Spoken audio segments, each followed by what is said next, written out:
अस्सलाम वालेकुम गाइस, ਕੀ ਹਾਲ ਚਾਲ ਹੈ? ਠੀਕ ਠਾਕ ਹੋ? ਲੋ ਜੀ ਅੱਜ ਦਾ ਸਾਡਾ ਸਫ਼ਰ ਇਨਸ਼ਾਅੱਲਾ ਹੋ ਰਿਹਾ ਹੈ ਸ਼ੁਰੂ। ਨਸਰ ਭਾਈ ਆ ਚੁੱਕੇ ਨੇ। ਗੱਡੀ ਅਸੀਂ ਜਿਹੜੀ ਹੈ ਉਹ ਖੋਲ ਕੇ ਰੱਖ ਲਈਏ ਕਿ ਵੇਖ ਲਈਏ, ਜ਼ਰਾ ਪਾਣੀ ਸ਼ਾਨੀ ਚੈੱਕ ਕਰ ਲਈਏ ਤੇ ਇਨਸ਼ਾਅੱਲਾ ਅੱਜ ਦਾ ਸਫ਼ਰ ਸਾਡਾ ਸ਼ੁਰੂ ਹੋਏਗਾ ਤੇ ਤੁਸੀਂ ਸਫ਼ਰ ਦੇ ਵਿੱਚ ਸਾਡੇ ਨਾਲ ਜੁੜੇ ਰਹਿਣਾ। ਕਿਉਂ ਭਾਈ ਜਾਨ जी अल्हम्दुलिल्लाह। सफर साड़ा थोड़ा लम्मा है, लेकिन ये है कि गैरतमंद बंदे ਨੂੰ ਜਿਹੜਾ ਨਾ ਮਿਲਣ ਜਾਣਾ ਅਸੀਂ ਤੁਹਾਨੂੰ ਵੀ ਨਹੀਂ ਵਾਹ, ਕਰਾਂਗੇ। ਗੱਲ ਭਾਈ ਨੇ ਬਹੁਤ ਪਿਆਰੀ ਕੀਤੀ ਹੈ ਜੀ। ਅਸੀਂ ਇੱਕ ਬੰਦੇ ਨੂੰ ਨਹੀਂ ਮਿਲਣ ਚੱਲੇ ਹਾਂਜੀ ਇਨਸ਼ਾਅੱਲਾ ਆਉਣ ਵਾਲੀਆਂ ਸਾਡੀਆਂ 2 ਵੀਡੀਓ ਜਿਹੜੀਆਂ ਨੇ ਉਹ ਇਸੇ ਸਫ਼ਰ ਤੋਂ ਜਿਹੜੀਆਂ ਨੇ ਉਹ ਮੁਨਸਲਿਕ ਹੋਣਗੀਆਂ। ਵਾਹ ਲੋ ਜੀ, ਇਹ ਬੱਟ ਸਾਹਿਬ ਵੀ ਸਾਡੇ ਜਿਹੜੇ ਨੇ ਉਹ ਤਸ਼ਰੀਫ ਫਰਮਾ ਲੈ ਕੇ ਆਪਣੀ ਤਰ੍ਹਾਂ ਆ ਰਹੇ ਨੇ। ਅਸੀਂ ਰਮਨਾਰ ਤੇ ਜਿਹੜੇ ਉਹ ਗਵਾਂਢੀ ਆ ਤੇ ਇਹ ਨਵਾਂ ਪੈਟਰੋਲ ਪੰਪ ਬਣਿਆ ਸਾਡੇ ਕੋਲ ਇੱਕ ਬਹੁਤ ਅੱਛਾ ਵਾਈਟਲ ਦਾ। ਇੱਥੇ ਹਮੇਸ਼ਾ ਤੁਸੀਂ ਵੇਖਿਆ ਹੋਏਗਾ ਤੇ ਪੈਟਰੋਲ ਵਗੈਰਾ ਵੀ ਪਵਾਉਂਦੇ ਆ ਤੇ ਪਵਾ ਕੇ ਤੇ ਬਾਕੀ ਗੱਲ ਬਾਅਦ ਚੋਂ ਕਰਨੇ ਆ।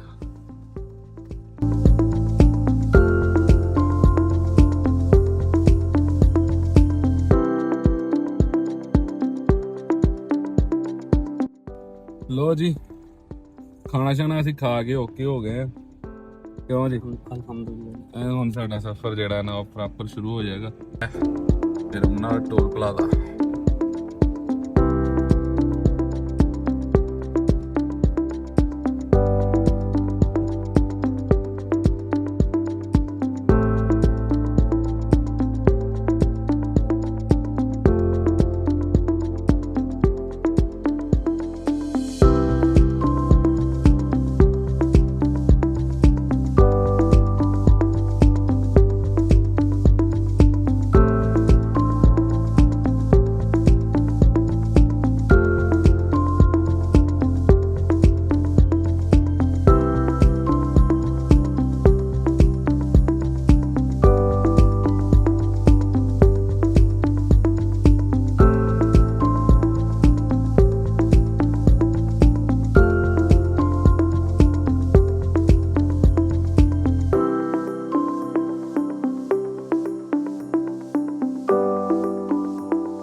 ਲੋ ਜੀ, ਛਾਂਗਾ ਮਾਂਗਾ ਰੋਡ ਤੇ ਅਸੀਂ ਮੁੜ ਚੁੱਕੇ ਆ।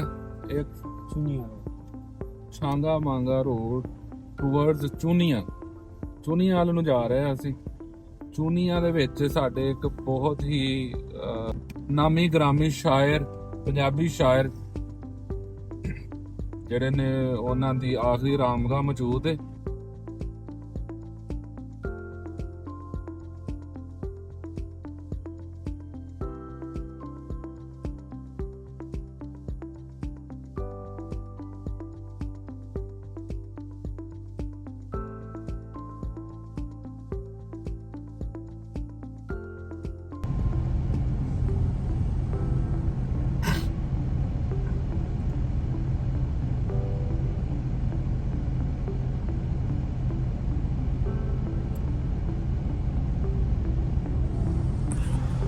ਇਸ ਟਾਈਮ ਅਸੀਂ ਮੌਜੂਦ ਆ ਛਾਂਗਾ ਮਾਂਗਾ ਮੰਡੀ ਦੇ ਵਿੱਚ, ਜਿਹੜਾ ਮੇਨ ਸ਼ਹਿਰ ਹੈ ਨਾ ਉੱਥੇ। ਤੇ ਉਸ ਤੋਂ ਬਾਅਦ ਅਸੀਂ ਇਨਸ਼ਾਅੱਲਾ ਅਗਲਾ ਸਫ਼ਰ ਜਿਹੜਾ ਸਾਡਾ ਚੂਨੀਆਂ ਦਾ ਤੇ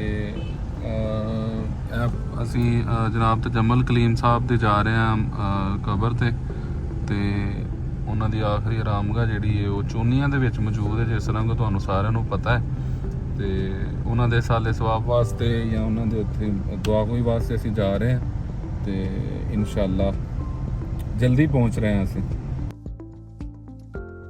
बिस्मिल्लाहिर्रहमानिर्रहीम। या रब्बी मुहम्मद वाले मुहम्मद इय्याका नाबुदु व इय्याका नस्ताईन। अस्सलाम वालेकुम नाज़रीन, मैं हाँ ਤੁਹਾਡਾ ਦੋਸਤ ਤੇ ਭਰਾ ਮੁਦੱਸਰ ਨਵਾਜ਼ ਚੱਦੜ ਤੇ ਤੁਸੀਂ ਦੇਖ ਰਹੇ ਹੋ ਸਾਡਾ YouTube ਚੈਨਲ ਸਫਰਨੋਸ਼। ਸਫਰਨੋਸ਼ ਦੇ ਵੇਖਣ ਵਾਲਿਆਂ ਨੂੰ ਸਾਡੀ ਤਰਫੋਂ ਪਿਆਰ ਭਰਾ ਸਲਾਮ, ਇਸ ਉਮੀਦ ਨਾਲ ਕਿ ਤੁਸੀਂ ਸਾਰੇ ਖੈਰੋਫੀਅਤ ਨਾਲ ਹੋਵੋਗੇ। ਜਿਵੇਂ ਕਿ ਕਰੋਨੀ ਕਹਿਣ ਲੱਗਿਆ, ਜਦੋਂ ਗੱਡੀ 'ਚ ਬਹਿਣ ਲੱਗਿਆ ਸਾਂ ਤੇ ਜ਼ੁਹੈਬ ਭਾਈ ਨੇ ਪੁੱਛਿਆ ਸੀ ਕਿ ਕਿੱਥੇ ਚੱਲੇ ਹੋ, ਤੇ ਤੁਹਾਨੂੰ ਵੀ ਤੇ ਜ਼ੁਹੈਬ ਭਾਈ ਨੂੰ ਵੀ ਮੈਂ ਦੱਸਿਆ ਸੀ ਕਿ ਅਸੀਂ ਅੱਜ ਇੱਕ ਗੈਰਤਮੰਦ ਮਰਦ ਨੂੰ ਮਿਲਣ ਚੱਲੇ ਆ। ਦੁਨੀਆ ਫਾਨੀ ਹੈ, ਹਰ ਬੰਦੇ ਤੋਂ ਟੁੱਟ ਜਾਣਾ। ਲੇਕਿਨ ਗੈਰਤ ਤੇ ਅੱਛਾਈ ਹਮੇਸ਼ਾ ਜ਼ਿੰਦਾ ਰਹਿੰਦੀ ਹੈ। ਤੁਸੀਂ ਆਪਣੇ ਇਰਦ ਗਿਰਦ ਜਾਂ ਕਿਸੇ ਵੀ ਜੇਲ੍ਹ ਦੇ ਵਿੱਚ ਟੁਰ ਜਾਓ ਨਾ, ਤੁਹਾਨੂੰ ਬਹੁਤ ਸਾਰੇ ਐਸੇ ਮੁਜਰਮ ਨਜ਼ਰ ਆਣਗੇ ਜਿਹੜਾ ਕਹੇਗਾ ਕਿ ਮੈਨੂੰ ਨਾ ਭਾਈ ਕਿਸੇ ਨੇ ਗਾਲ ਕੱਢੀ ਸੀ ਤੇ ਗਾਲ ਤੋਂ ਬਾਅਦ ਸਾਡੀ ਲੜਾਈ ਹੋ ਪਈ ਹੈ ਤੇ ਮੈਂ ਵੀ ਜੇਲ੍ਹ 'ਚ ਰੁਲਣਿਆ ਵਾਂ ਤੇ ਮੇਰੀ ਅੱਗੋਂ ਫੈਮਿਲੀ ਵੀ ਇਹਨਾਂ ਰੁਲਣ ਡਈ ਹੈ। ਲੇਕਿਨ ਇਹ ਇੱਕ ਐਸਾ ਮਰਦ ਮੁਜਾਹਦ ਹੈ ਕਿ ਜਿਹਨੂੰ ਇੱਕ ਬੰਦੇ ਨੇ ਗੱਲ ਕੀਤੀ ਸੀ, ਉਹ ਗੱਲ ਇਹਨੂੰ ਮਾਂ ਦੀ ਗਾਲ ਵਾਂਗੂ ਲੱਗੀ ਤੇ ਫਿਰ ਇਹਨੇ ਆ ਕੇ ਨਾ ਬਾਬੇ ਵਾਰਿਸ ਸ਼ਾਹ ਤੋਂ ਬਾਅਦ, ਬਾਬੇ ਬੁੱਲੇ ਸ਼ਾਹ ਤੋਂ ਬਾਅਦ ਇਸ ਧਰਤੀ ਦੇ ਵਿੱਚ ਫਿਰ ਐਸਾ ਮਰਦ ਜੰਮਿਆ ਕਿ ਇਹਨੇ ਨਾ ਕਸੂਰ ਨੂੰ ਇੱਕ ਵਾਰੀ ਫਿਰ ਜ਼ਿੰਦਾ ਕਰ ਦਿੱਤਾ। ਜਿਵੇਂ ਕਿ ਤੁਸੀਂ ਵੇਖ ਰਹੇ ਹੋਗੇ ਸਾਡੇ ਆਸੇ-ਪਾਸੇ ਹਰਿਆਲੀ ਏ, ਇਹ ਪਾਕਿਸਤਾਨ ਦਾ ਸਭ ਤੋਂ ਵੱਡਾ ਹੱਥ ਨਾਲ ਲਗਾਇਆ ਹੋਇਆ ਜੰਗਲ ਹੈ। ਸਾਡੇ ਇੱਕ ਪਾਸੇ ਛਾਂਗਾ ਹੈ, ਦੂਸਰੇ ਪਾਸੇ ਮਾਂਗਾ ਹੈ। ਇਹ ਛਾਂਗਾ ਮਾਂਗਾ ਦੋਹਾਂ ਭਰਾਵਾਂ ਦੀ ਵੈਰ ਤੋਂ ਜੰਗਲ ਸੀ ਤੇ ਇਸ ਏਰੀਏ ਨੂੰ, ਇਸ ਇਲਾਕੇ ਨੂੰ ਪਾਕਿਸਤਾਨ ਦਾ ਯੂਰਪ ਵੀ ਸਮਝਿਆ ਜਾਂਦਾ ਹੈ। ਵੇਖ ਲਵੋ ਐਡੀ ਸਫਾਈ ਸੁਥਰਾਈ, ਖੂਬਸੂਰਤ ਸੜਕ, ਆਸੇ-ਪਾਸੇ ਹਰਿਆਲੀ। ਉਸਤਾਦ ਮੁਹਤਰਮ ਜਨਾਬ ਅੰਜਮ ਸਰੋਇਆ ਸਾਹਿਬ ਜਦੋਂ ਇੱਥੋਂ ਗੁਜ਼ਰੇ ਸਨ, ਉਦੋਂ ਉਹਨਾਂ ਵੀ ਇਹੀ ਆਖਿਆ ਕਿ ਜਨਾਬ ਇਹ ਨਾ ਪਾਕਿਸਤਾਨ ਦਾ ਯੂਰਪ ਹੈ। ਅੱਛਾ, ਗੱਲ ਕਰਨ ਦਾ ਮਕਸਦ ਇਹ ਵੇ ਕਿ ਅਸੀਂ ਚੱਲੇ ਆ ਮਰਹੂਮ ਜਨਾਬ ਜੰਬੁਲ ਕਲੀਮ ਸਾਹਿਬ ਦੀ ਕਬਰ ਤੇ। ਪਹਿਲਾ ਦੁੱਖ ਤੇ ਇਹ ਵੇ ਕਿ ਸਾਡੀ ਜ਼ਿੰਦਗੀ ਦੇ ਵਿੱਚ ਹਯਾਤ ਸਨ, ਲੇਕਿਨ ਅਸੀਂ ਉਹਨਾਂ ਦੀ ਹਯਾਤੀ ਦੇ ਵਿੱਚ ਅੱਲਾਹ ਪਾਕ ਨੇ ਤੌਫੀਕ ਨਹੀਂ ਦਿੱਤੀ ਕਿ ਅਸੀਂ ਉਹਨਾਂ ਨੂੰ ਮਿਲ ਸਕੀਏ। ਦੂਸਰਾ ਦੁੱਖ ਇਹ ਵੇ ਕਿ ਜਦੋਂ ਸਾਨੂੰ ਤੌਫੀਕ ਮਿਲੀ ਹੈ ਉਦੋਂ ਉਹ ਇਸ ਦੁਨੀਆ ਫਾਨੀ ਤੋਂ ਕੂਚ ਕਰ ਚੁੱਕੇ ਨੇ। ਇਹ ਬੜੀ ਮਸ਼ਹੂਰ ਗੱਲ ਹੈ, ਉਹਨਾਂ ਆਪਣੇ ਕਈ ਇੰਟਰਵਿਊ 'ਚ ਵੀ ਕਹੀ ਹੋਈ ਹੈ ਕਿ ਇੱਕ ਸ਼ਾਇਰ ਸੀ, ਉਹਨੇ ਕਿਹਾ ਸੀ ਕਿ ਜਦੀਦ ਜਿਹੜੀ ਨਜ਼ਮ ਹੈ ਨਾ ਉਹ ਪੰਜਾਬੀ 'ਚ ਨਹੀਂ ਹੋ ਸਕਦੀ, ਹਾਲਾਂਕਿ ਪਹਿਲਾਂ ਇਹ ਉਰਦੂ ਦੇ ਹੀ ਸ਼ਾਇਰ ਸਨ। ਇਸ ਗੱਲ ਕਰਨ ਦਾ ਮਕਸਦ ਕਿਸੇ ਜ਼ੁਬਾਨ ਦੀ ਤੋਹੀਨ ਜਾਂ ਕਿਸੇ ਜ਼ੁਬਾਨ ਨੂੰ ਬੁਰਾ ਕਹਿਣਾ ਨਹੀਂ ਹੈ, ਲੇਕਿਨ ਤੁਸੀਂ ਆਪਣੀ ਜ਼ੁਬਾਨ ਨੂੰ ਤਾਂ ਮਹਿਫੂਜ਼ ਕਰ ਸਕਦੇ ਹੋ। ਇਹ ਫਿਕਰਾ ਕਿ ਪੰਜਾਬੀ ਦੇ ਵਿੱਚ ਜਦੀਦ ਗਜ਼ਲ ਨਹੀਂ ਹੋ ਸਕਦੀ ਹੈ ਜਾਂ ਕੋਈ ਪੜ੍ਹ ਹੀ ਨਹੀਂ ਸਕਦਾ ਹੈ, ਇਹ ਉਸ ਮਰਦ ਦੇ ਦਿਲ ਦੇ ਵਿੱਚ ਇੰਝ ਹੀ ਵੱਜਿਆ ਜਿਵੇਂ ਨਾ ਕਿਸੇ ਨੇ ਉਹਨੂੰ ਮਾਂ ਦੀ ਗਾਲ ਕੱਢ ਦਿੱਤੀ ਕਿ ਤੇਰੀ ਮਾਂ ਦੀ ਬੋਲੀ ਏਡੀ ਭੈੜੀ, ਉਹਦੇ ਜਦੀਦ ਗਜ਼ਲ ਨਹੀਂ ਹੋ ਸਕਦੀ। ਫਿਰ ਉਹਦਾ ਦਾਦਾ ਸ਼ਾਇਰ, ਉਹਦੇ 4 ਚਾਚੇ ਸ਼ਾਇਰ, ਉਹਦਾ ਵੱਡਾ ਭਰਾ ਸ਼ਾਇਰ। ਲੇਕਿਨ ਤੁਸੀਂ ਵੀ ਗੂਗਲ ਤੇ ਸਰਚ ਕਰ ਲਿਆ ਜੇ, ਮੈਂ ਵੀ ਗੂਗਲ ਤੇ ਅੱਗੇ ਪਿੱਛੇ ਬੜਾ ਫਰੋਲ ਕੇ ਵੇਖ ਲਿਆ, ਤੁਹਾਨੂੰ ਕਿਸੇ ਬਾਰੇ ਕੋਈ ਕਿਸੇ ਦਾ ਨਾਮ ਨਹੀਂ ਮਿਲੇਗਾ। ਜਿਸ ਤਰ੍ਹਾਂ ਕਿ ਅਸੀਂ ਗੱਲ ਕਰ ਰਹੇ ਸਾਂ ਕਿ ਕਿਸੇ ਮੁਸ਼ਾਇਰੇ ਦੇ ਵਿੱਚ ਇੱਕ ਸ਼ਾਇਰ ਨੇ ਆਖਿਆ ਕਿ ਪੰਜਾਬੀ ਦੇ ਵਿੱਚ ਜਦੀਦ ਗਜ਼ਲ ਨਹੀਂ ਹੁੰਦੀ ਹੈ। ਫਿਰ ਇਸ ਮਾਂ ਦੇ ਪੁੱਤਰ ਨੇ ਆਪਣੀ ਮਾਂ ਬੋਲੀ ਦੇ ਵਿੱਚ, ਫਿਰ ਇਹਨੇ ਉਰਦੂ ਸ਼ਾਇਰੀ ਛੱਡ ਦਿੱਤੀ ਤੇ ਆਪਣੀ ਮਾਂ ਬੋਲੀ ਦੇ ਵਿੱਚ ਐਸੀ ਜਦੀਦ ਗਜ਼ਲ ਲਿਖੀ ਹੈ, ਐਸੀ ਜਦੀਦ ਗਜ਼ਲ ਲਿਖੀ ਹੈ ਕਿ ਪੂਰੀ ਦੁਨੀਆ ਦੇ ਵਿੱਚ ਹੋਣ ਪੰਜਾਬੀ ਸਮਝਣ ਵਾਲੇ, ਪੰਜਾਬੀ ਜਾਣਨ ਵਾਲੇ, ਜਾਂ ਜਿਹੜੇ ਸ਼ੇਰੋ ਸ਼ਾਇਰੀਆਂ ਗਜ਼ਲ ਦੇ ਨਾਲ ਸ਼ਗਫ ਰੱਖਦੇ ਨੇ, ਉਹ ਲੋਕ ਤਜਮਲ ਕਲੀਮ ਦੇ ਨਾਂ ਤੋਂ ਇਲਾਵਾ ਜਦੀਦ ਗਜ਼ਲ ਨਹੀਂ ਵੇਖ ਸਕਦੇ ਹੈ।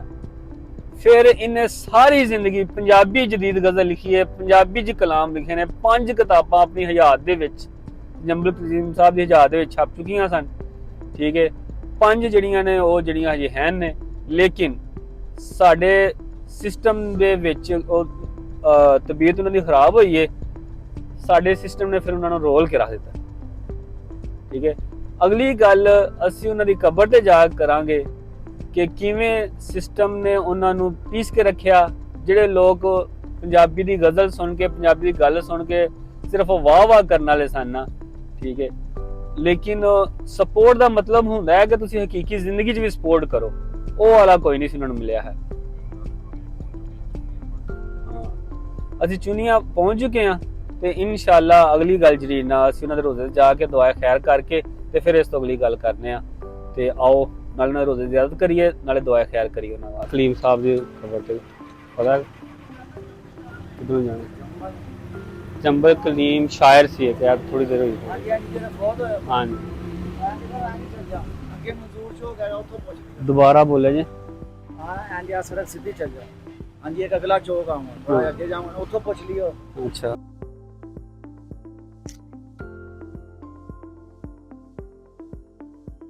ਕਿੱਥੇ ਉਹ ਅੱਗੇ ਰਾਜ ਇੱਕ ਮਸਜਿਦ ਆਂਦੀ ਹੈ, ਮਸਜਿਦ ਦੇ ਨਾਲ ਹੀ ਉਹਨਾਂ ਕੇ ਅੰਦਰ ਵੜ ਜਾਓ, ਛੋਟਾ ਦਰਬਾਰ ਹੈ ਕਿ ਦਰਬਾਰ ਦੇ ਆਲੇ ਦੁਆਲੇ ਹੈ ਮਸਜਿਦ ਜਿਹੜੀ ਸਾਹਮਣੇ। ਹਾਂਜੀ ਉਹ ਕਰੇ ਇਧਰਲੀ ਸਾਈਡ ਛੋਟੀ ਮਸਜਿਦ ਨਹੀਂ। ਫਿਲਹਾਲ ਤੇ ਭਾਜੀ ਸਾਡਾ ਉਹ ਕੀ ਕਹਿੰਦੇ ਨੇ ਚੱਲ ਰਿਹਾ ਕਿ ਉਹਨਾਂ ਦੀ ਕਬਰ ਕਿਸੇ ਨੂੰ ਪਤਾ ਹੋਵੇ ਤੇ ਫਿਰ ਇਹ ਲੱਭ ਰਹੇ ਆ ਜਨਾਬ ਮੁਦੱਸਰ ਸਾਹਿਬ ਵੀ ਜਿਹੜਾ ਨੇ ਉਹ ਇਸੇ ਜਦੋਂ ਜਾ ਕੇ ਲੱਗੇ ਫਿਰ ਰਹੇ ਨੇ। ਸਿਗਰਟ ਤੇ ਬਿਲਕੁਲ ਨਹੀਂ ਪੀ ਰਿਹਾ ਤੇ ਤੁਹਾਡੀ ਆਵਾਜ਼ ਨਹੀਂ ਆਣੀ ਜਦੋਂ ਮਾਈਕ ਹੋਊਗਾ ਫਿਰ ਵੀ ਆਵਾਜ਼ ਆ। ਤੇ ਬੱਟ ਸਾਹਿਬ ਵੀ ਕਿਸੇ ਕੋਲੋਂ ਪਤਾ ਕਰ ਗਿਆ ਨੇ, ਹੁਣ ਵੇਖੋ ਤੇ ਉਹਨੇ ਛੱਡੀਆਂ ਨੇ ਅੱਛਾ ਤੇ ਬੰਦੇ ਹੁਣ ਨਾਮ ਅਸੀਂ ਭਾਜੀ ਸ਼ੇਖਪੁਰੇ ਆਏ ਆ ਫਿਰ ਹੋਣਾ ਵਾ ਆਏ ਬੰਦੇ ਘੰਟਾ ਪਹਿਲੇ ਮਲਕ ਸਾਹਿਬ ਦੀ ਗੁਫ਼ਤਗੂ ਹੋ ਰਹੀ ਸੀ। ਬਸ ਅਸੀਂ ਲੱਭਦੇ ਆ ਗਏ ਸੀ ਕਿ ਕਿਸੇ ਨੂੰ ਤੇ ਪਤਾ ਹੋਏਗਾ। ਅਸੀਂ ਬੜਿਆਂ ਨੂੰ ਪੁੱਛਿਆ, ਕਿਸੇ ਨੂੰ ਕੋਈ ਬਹੁਤਾ ਪਤਾ ਨਹੀਂ। ਚਲੋ ਆਖਿਰਕਾਰ ਸਾਨੂੰ ਜਿਹੜਾ ਨਾ ਉਹ ਕਿਸੇ ਬੰਦੇ ਨੂੰ ਕੋਈ ਤੇ ਉਹਨਾਂ ਦਾ ਜਿਹੜਾ ਉਹ ਚਾਹਤਮੰਦ ਹੈ ਸੀ, ਉਹਨਾਂ ਦੇ ਜ਼ਰੀਏ ਸਾਨੂੰ ਪਤਾ ਲੱਗਾ। ਅਸੀਂ ਹੁਣ ਲੈ ਕੇ ਚੱਲੇ ਨਾ ਸਾਨੂੰ ਨਾਲ ਉਹਦੀ ਕਬਰ ਤੇ, ਬਾਕੀ ਗੱਲਾਂ ਉੱਥੇ ਇਨਸ਼ਾਅੱਲਾ। ਉਸਦੀ ਗੱਲ ਕਿ ਅਸੀਂ ਇਨਸ਼ਾਅੱਲਾ ਪਹੁੰਚਾਂਗੇ ਇਹਨਾਂ ਦੇ, ਅਸੀਂ ਅਗਲੇ ਆਉਣ ਵਾਲਿਆਂ ਵਾਸਤੇ ਕੋਈ ਜਗ੍ਹਾ ਲੋਕੇਸ਼ਨ ਜਿਹੜੀ ਉਹ ਆਟੋਮੈਟਿਕਲੀ ਛੱਡ ਕੇ ਜਾਵਾਂਗੇ ਕਿ ਉਹ ਕਿੱਥੇ ਨੇ। ਮੈਂ ਇਨਸ਼ਾਅੱਲਾ ਕੋਸ਼ਿਸ਼ ਕਰਾਂਗਾ ਕਿ ਮੈਂ ਗੂਗਲ ਤੇ ਪਿੰਨ ਕਰ ਦਵਾਂ ਉਹਨਾਂ ਦੀ ਕਬਰ ਦਾ ਜਿਹੜੀ ਲੋਕੇਸ਼ਨ ਹੈ, ਤੇ ਬਾਕੀ ਹੁਣ ਉਹਨਾਂ ਦੀ ਕਬਰ ਤੇ ਪਹੁੰਚਣੇ ਤੇ ਫਿਰ ਇਨਸ਼ਾਅੱਲਾ।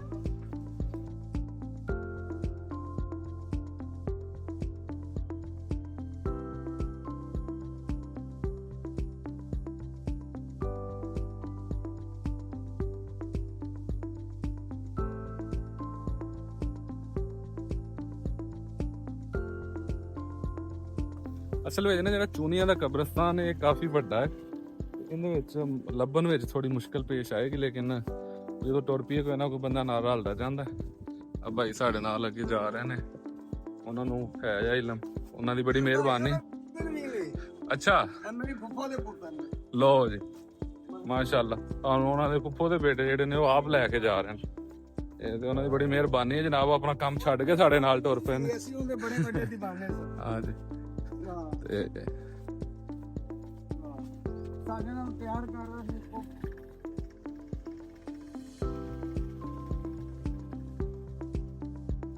ਲੇਕੇ ਦੇ ਉਹ ਨਾਤ ਹਾਂ ਕਹਿੰਦੇ ਯਾਰ ਇਹ ਬੜਾ ਕੰਮ ਮੁਸ਼ਕਲ ਹੈ।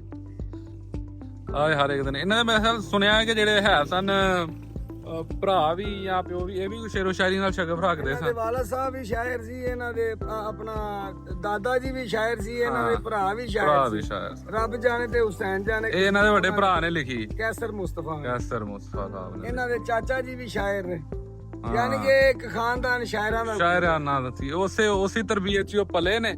ਉਸ ਤੋਂ ਬਾਅਦ ਜਿਹੜਾ ਉਹ ਵੀ ਇੱਕ ਚਲੋ ਜਿਨ੍ਹਾਂ ਦਾ ਨਾਮ ਹੋਇਆ ਹੈ ਉਹ ਇਹ ਅੱਲਾਹ ਸੋਹਣਾ ਇਹਨਾਂ ਨੇ। ਇਹਨਾਂ ਦੀ ਕਬਰ ਨੂੰ ਵੀ ਸਲਾਮ ਕਰ। ਵਾਹ ਜੀ ਵਾਹ, ਬੜੀ ਮੈਂ ਗੱਲ। ਕਜ਼ਨ ਹੋਣ ਦੇ ਨਾਤੇ ਨਹੀਂ, ਐਜ਼ ਅ ਇਨਸਾਨ ਹੋਣ ਦੇ ਨਾਤੇ, ਚਾਹਤ ਮੁਹੱਬਤ ਦੇ ਨਾਲ। ਹਾਂ ਜੀ ਉਹਦੇ ਬਿਲਕੁਲ। ਨਾਤੇ ਸਲਾਮ। ਹੋਰ ਆਪਣਾ ਐਜ਼ ਅ ਕੋਈ ਨਹੀਂ ਕਿ ਮੈਂ ਇਹ ਜੀ ਇਹ ਵਾਲੀ ਜਿਹੜੀ ਕਬਰ ਹੈ ਨਾ ਜੀ, ਇਹ ਜਨਾਬ ਮਲਕ ਹੋਣਾ ਸਾਹਿਬ ਦੀ ਹੈ, ਤੇ ਅੱਲਾਹ ਪਾਕ ਉਹਨਾਂ ਨੂੰ ਕਰੇ ਕਿ ਰਹਿਮਤ ਕਰੇ ਇਨਸ਼ਾਅੱਲਾ। ਹਾਂ ਜੀ ਇਹ ਵਕਤ ਦੇ ਨਾਲ ਨਾਲ ਜਿਹੜਾ ਨਾ ਇਹ ਸਾਹਿਬ ਦਾ ਮਕਬਰਾ ਬਣਨਾ ਜੀ। ਉਹਨਾਂ ਦੇ ਦੋਸਤਾਂ ਅਹਿਬਾਬ ਸ਼ਾਗਿਰਦ ਜਿਹੜੇ ਨੇ ਨਾ, ਉਹਨਾਂ ਨੇ ਜ਼ਹਿਨ ਬਣਾਇਆ ਹੈ, ਠੀਕ ਹੈ। ਜਾਂ ਉਹ ਮਿਊਨਿਸਪਲ ਕਮੇਟੀ ਨੇ, ਏਸੀ ਸਾਹਿਬ ਨੇ, ਵੀ ਇੱਥੇ ਉਹਨਾਂ ਦਾ ਮਕਬਰਾ ਬਣਨਾ ਹੈ। ਮਕਬਰਾ ਬਣੇ। ਜਿਵੇਂ ਇਲਾਮਾ ਇਕਬਾਲ ਆ ਬਿਲਕੁਲ ਇਸ ਤਰ੍ਹਾਂ ਜਿਹੜੇ ਕੋਈ ਵੱਡੇ ਲੋਕ ਹੁੰਦੇ ਨੇ ਉਹਨਾਂ ਦੇ ਇਸ ਤਰ੍ਹਾਂ ਹੀ ਸਰਕਾਰ ਜਿਹੜੀ ਹੈ ਨਾ ਉਹ ਬਣਾਉਂਦੀ। ਬਿਲਕੁਲ ਬਿਲਕੁਲ। ਹਜ਼ਾਰਾਂ ਦੇ ਹਿਸਾਬ ਨਾਲ ਸ਼ਾਗਿਰਦਾਂ ਨਹੀਂ ਅਸੀਂ ਕਹਿ ਸਕਦੇ, ਹਾਂ ਤੇ ਸੌਵਾਂ ਦੇ ਹਿਸਾਬ ਨਾਲ ਮੰਮੀ ਵੀ। ਹਾਂ ਨਹੀਂ ਉਹ ਬਹੁਤ ਜ਼ਿਆਦਾ ਚਾਹਣ ਵਾਲੇ। ਵੇਖੋ ਜੀ ਇਹ ਸਾਡੀ ਮੁਹੱਬਤ ਤੇ ਸ਼ੇਖਪੁਰੇ ਆਏ ਉਹਨਾਂ ਨੂੰ ਮਿਲ। ਅੱਲਾਹ ਤੁਹਾਨੂੰ ਸਲਾਮਤ ਹਾਂ ਰੱਖੇ। ਸਾਡੀ ਜ਼ਿੰਦਗੀ 'ਚ ਅਸੀਂ ਚਲੋ ਹਯਾਤੀ ਤੇ ਹੈ ਸਨ, ਲੇਕਿਨ ਉਹ ਸਾਡੀ ਕਿਸਮਤ 'ਚ ਨਹੀਂ ਸੀ ਹੈਗੇ ਸੀ ਉਹਨਾਂ ਨੂੰ ਜ਼ਿੰਦਾ ਮਿਲ ਸਕੀਏ। ਜਿੰਦਾ ਜਿਹੜਾ ਹੁੰਦਾ ਹੈ ਜੋ ਹਯਾਤ ਹੁੰਦਾ ਹੈ। ਹਯਾਤ ਹੁੰਦਾ ਤੇ ਬਸ ਅੱਲਾਹ ਸੋਹਣੇ ਨੇ ਸਾਨੂੰ ਇਹ ਸ਼ਰਫ ਬਖਸ਼ਿਆ ਤੇ ਅਸੀਂ ਵੀ ਪਹੁੰਚ ਗਏ ਆ। ਬਸ ਥੋੜੀ ਮੁਸ਼ਕਲ ਹੋਈ ਏ ਤੇ ਲੇਕਿਨ ਇਹ ਹੈ ਕਿ ਤੁਹਾਡੇ ਵਰਗੇ ਭਰਾ ਮਿਲ ਗਏ ਨੇ ਤੇ ਤੁਸੀਂ ਭਾਈ ਸਾਨੂੰ ਇਹ ਜਗ੍ਹਾ ਪਹੁੰਚਾਈ ਤੇ ਹਾਂਜੀ ਅੱਲਾਹ ਇਹ ਬੜੇ ਅੱਛੇ ਇਨਸਾਨ ਸੀ ਦੁਨੀਆ ਤੇ। ਇਹਨਾਂ ਨੇ ਆਪਣੀ ਜ਼ਿੰਦਗੀ ਦੇ ਵਿੱਚ ਨਾ ਕਿਸੇ ਨਾਲ, ਮੇਰੇ ਖਿਆਲ ਦੇ ਮੁਤਾਬਕ, ਕਿ ਇੱਕ ਕੱਖ ਭਰਦਾ ਵੀ ਕਿਸੇ ਨੂੰ ਨੁਕਸਾਨ ਹੋਇਆ ਹੋਵੇ ਇਹਨਾਂ ਕੋਲੋਂ ਮੈਂ ਨਹੀਂ ਵੇਖਿਆ। ਉਹ ਜਿਸ ਤਰ੍ਹਾਂ ਤੁਸੀਂ ਵੇਖਿਆ ਸੀ ਉਹ ਸਾਨੂੰ ਭਾਈ ਮਿਲੇ ਸਨ, ਉਹਨਾਂ ਨੇ ਉਹਨਾਂ ਦਾ ਤਾਰਫ ਸਾਨੂੰ ਜਿਹੜਾ ਉਹ ਕਬਰਸਤਾਨ ਦਾ ਜਿਹੜਾ ਉਹ ਨਿਸ਼ਾਨਦੇਹੀ ਵੀ ਕਰ ਦਿੱਤੀ। ਅੱਜ ਜਨਾਬ ਮੁਦੱਸਰ ਨਵਾਜ਼ ਸਾਹਿਬ ਤੇ ਇਸਲਾਮ ਬਾਟ ਸਾਹਿਬ ਵੀ ਲੱਗੇ ਫਿਰ ਰਹੇ ਨੇ। ਅੱਛਾ ਕਰਕੇ ਫਰੈਂਡ ਤੇ ਭਾਈ ਰਣ ਜਾਣ ਕਦੋਂ ਦਿੱਤਾ? ਉਹ ਕਹਿੰਦੇ ਮੈਨੂੰ ਕੰਮ ਹੀ ਮੈਂ ਜਾਣਾ ਹੈ।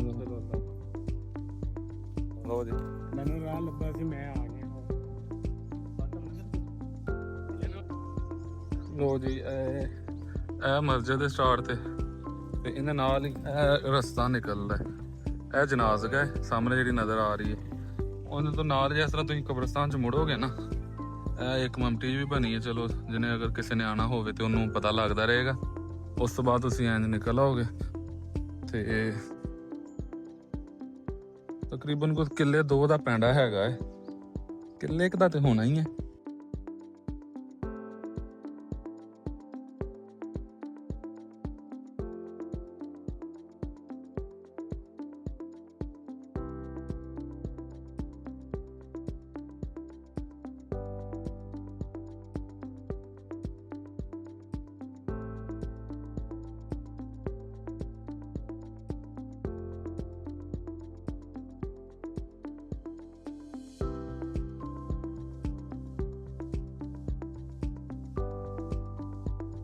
ਵਾਅਦੇ ਪੂਰੇ ਕਰ ਨਹੀਂ ਜਾਂਦਾ, ਸੋਚ ਰਿਹਾ ਵਾਂ ਕਿਉਂ ਮਰ ਨਹੀਂ ਜਾਂਦਾ। ਮੇਰਾ ਸੀਨਾ ਦਮ ਕਰਵਾਓ, ਮੇਰੇ ਅੰਦਰੋਂ ਡਰ ਨਹੀਂ ਜਾਂਦਾ। ਕਾਵਾਂ ਤੱਕ ਨੂੰ ਜ਼ਾਤ ਪਿਆਰੀ, ਕਾਵਾਂ ਤੱਕ ਨੂੰ ਜ਼ਾਤ ਪਿਆਰੀ, ਬੰਦਾ ਸੋਚ ਕੇ ਮਰ ਨਹੀਂ ਜਾਂਦਾ।